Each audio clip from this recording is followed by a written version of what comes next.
Hello, my name is Mark Anderson. I'm interviewing the homeless people of Chattanooga, Tennessee. It's July 2024. And I'm in front of the Chat Foundation building. They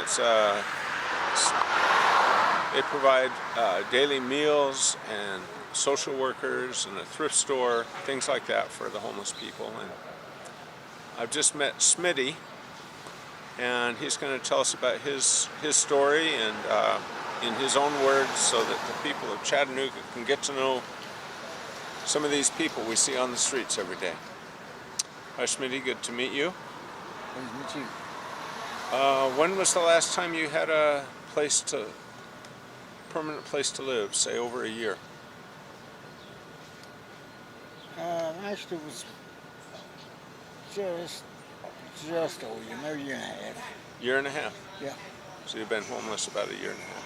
This time, yeah. This time. Mm-hmm. What led to your current homeless? Why are you homeless? What's your story? Well, generally to say it'd be drug addiction, but specifically it's just a spiritual deficit. So there's a spiritual aspect to it for you? It's a spiritual aspect to everything. Okay.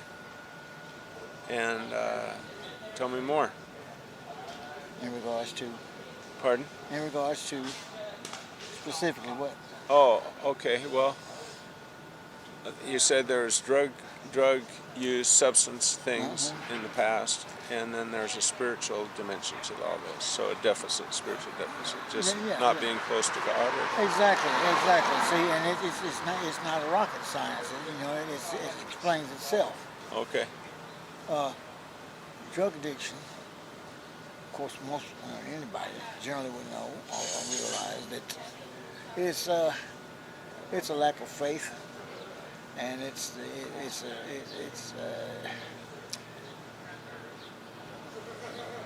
your decisions, your thoughts, and your process is being directed towards a self-righteous point of view.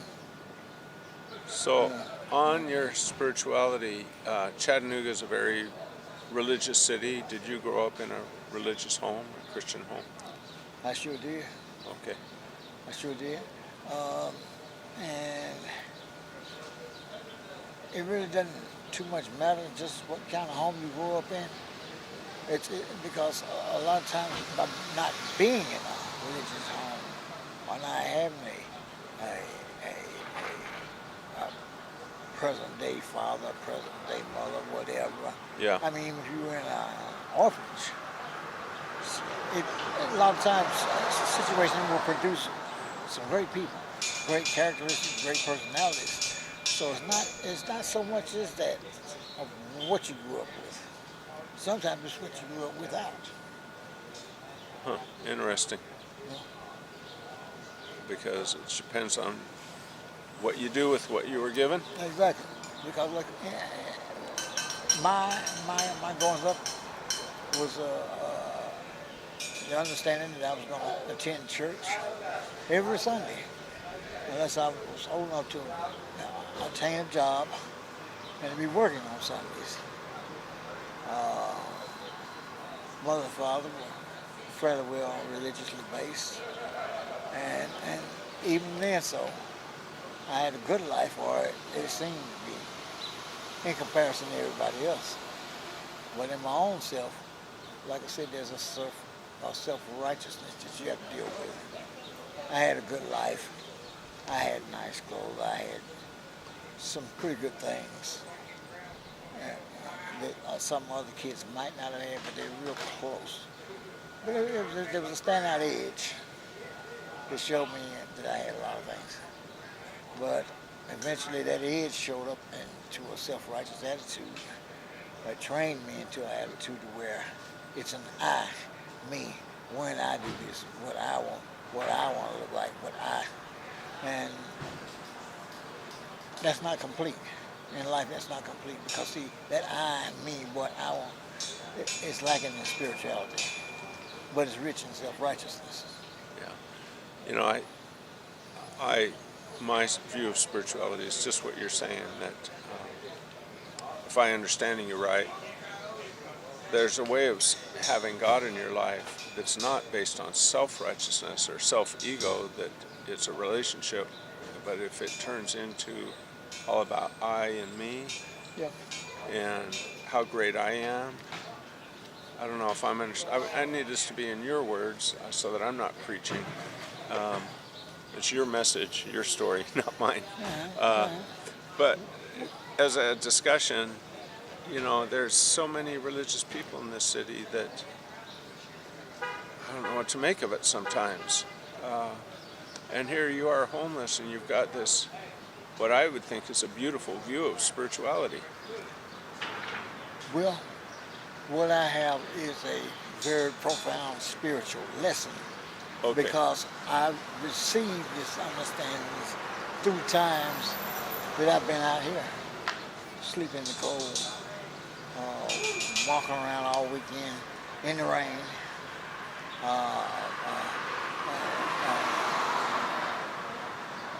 battling the hot weather, the mosquitoes, the pests, The dangers of... yeah, they just all of the above, yeah.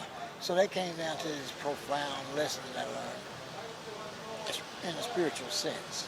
Most of us that are not homeless fear it because it's so insecure. And yet, maybe we all need to spend a week homeless.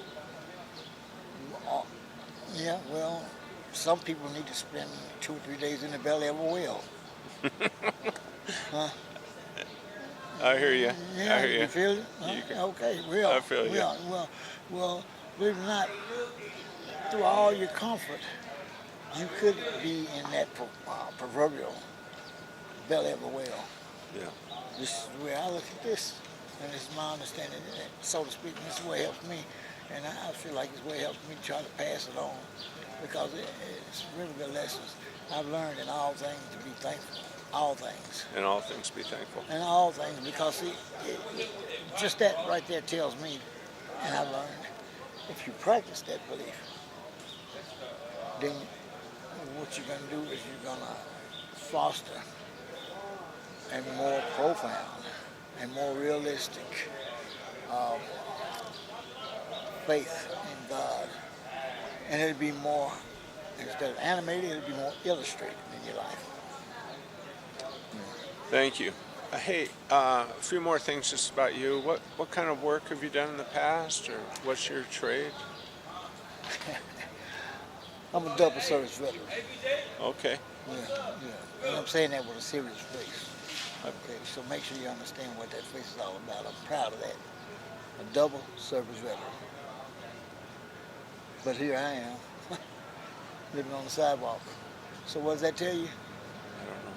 It doesn't matter what your plans are in life, what you want to do. Nobody knows exactly why the Lord made you. So in the twinkling of an eye, in the snap of a finger, your life could be totally changed in order to place yourself in the purpose and reason of the Lord and why He made you. It's not your free will and your choice to do what you want to do and be who you want to be, although it's well intent. If it's not what the Lord made you, created you for, it's not going to be there very long. And if it does, it won't be anything running. No happiness, no love, no satisfaction. It's just not going to happen. What kind of music do you like, and when was the last time you saw a concert?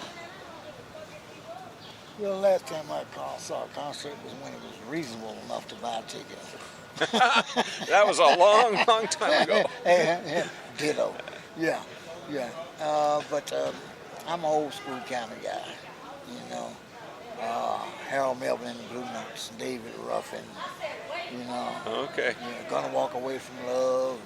How old are you? Well, I'll be 65 the 30th of this month. Yeah, I'm 70. 70? Yeah. Oh, So okay. Well, I'm a little jealous. You're looking pretty good for 70. Give me something to look well, forward to. hard work, clean living, I guess. But I didn't have kids. That's the secret. Me either. Well, okay. Well, you look good too for 65. But if we are friends that are same age that had kids, it just shows because the stress of raising a family is so hard. I think I'd take that stress any day. Oh yeah. Because I feel like I'd have been more well-grounded had I had kids. Had I had somebody to run home to as soon as I got off work to see about, make sure that they was all right, and get abreast and get informed of what they might be needing. You know. Someone that actually cares when you're late. Well, yeah. Well, Yeah. I don't know if they actually care. as long as you got the money to buy them the shoes and the clothes and things that they want, you know. But I feel like it's part of being a man, and I don't feel like I was ever just a total man because I wasn't totally fulfilled with the responsibility of the custodianship of children. Anything else you want to say to the people of Chattanooga that they should know about you and your life and what it's like to be homeless? Yeah. Just know this, that you're only one prayer away from the next man. And unless you walk in another man's shoes, you can't make a judgment, and you can't make a judgment anyway. And the reason you can't make a judgment is because if you didn't create that life, then you have no right to judge it. And what we actually call judging is really what you know about that person. And the only thing you really know about that person, having not created them, is their circumstances. And here's the catcher. Everybody in this world has circumstances. So what we are judging is the circumstances of that person. Those circumstances seem a little bit more extreme than yours, you know. That's all it is. And now, to finish that, those circumstances are nothing but distractors. Smitty, I feel like I've learned so much from meeting you and other people here on the streets that have something that, I don't know, something that everyone needs a taste of. Like when I visited India many years ago, and I saw people living in poverty that Americans have never imagined. I saw every American needs to come here once in their life. And so there's something in your experience that I hope this video and the book will share your wisdom with the rest of us. Well, that's generally from my heart, my intent as well. And I hope that somebody can learn something from some of the mistakes I've made, some of the lessons I've learned through my mistakes that brought me into this situation or any other situation that I didn't see. All right. Good to meet you. Thank you, sir. Thank you.